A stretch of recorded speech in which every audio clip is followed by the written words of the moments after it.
அல்லாவின் பெயரால் ஆரம்பிக்கிறேன். எல்லா புகழும் அல்லாஹ் ஒருவருக்கே. கண்ணியமிக்க அல்லாவின் நல்லடியார்களே, அன்பான சொந்த பந்தங்களே, பெரியவர்களே, பெற்றோர்களே, அனைவருக்கும் என்னோட சலாமை கூறுகிறேன். அஸ்ஸலாமு அலைக்கும் வரஹ்மத்துல்லாஹி வபரகாத்துஹு. இன்னைக்கு நம்ம வாழ்க்கையில ரொம்ப முக்கியமான பெற்றோரை பார்த்துக் கொள்வது மற்றும் சொந்த பந்தங்களை மதிக்கிறத பத்தி பேச போறோம். அல்லாஹ் தஆலா குர்ஆன்ல கூறுகிறான், என்ன வணங்க எனக்கு யாரையும் இணை வைக்காதீங்க, அப்புறம் பெற்றோர்கள் கிட்ட ரொம்ப அன்பாக மரியாதையாக நடந்துக்கோங்க என்று அல்லாஹ் தஆலா குர்ஆன்ல கூறுகிறான். நம்ம பெற்றோர்களுக்கு வயசை இருக்கும்போது அவர்கள் கிட்ட பொறுமையாக நடந்துக்கோங்க, அவர்களை பார்த்து கோவப்படாதீங்க.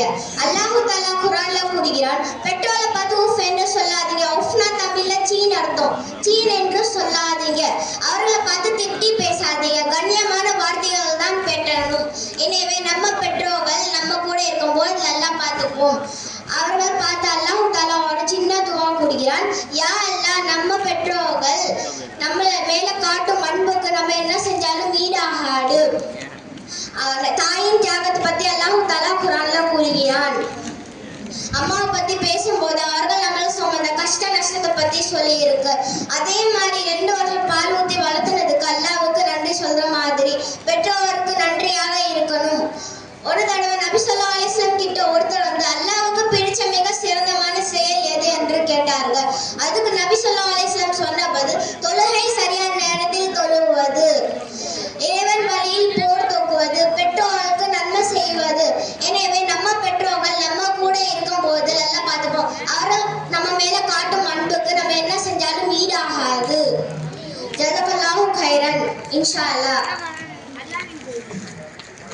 அல்ஹம்துலில்லாஹ். பெற்றோரை இஸ்ரா ஃபாத்திமா பெற்றோரை பராமரிப்பதை பத்தி ரொம்ப அழகா பேசினாங்க. இன்றைய அவல சூழல், வயதான பெற்றோர்கள் பெற்ற பிள்ளைகள் இடத்துல படக்கூடிய பாடை பார்க்கும் பொழுது அல்லாஹ்தான் காப்பாற்ற வேண்டும்.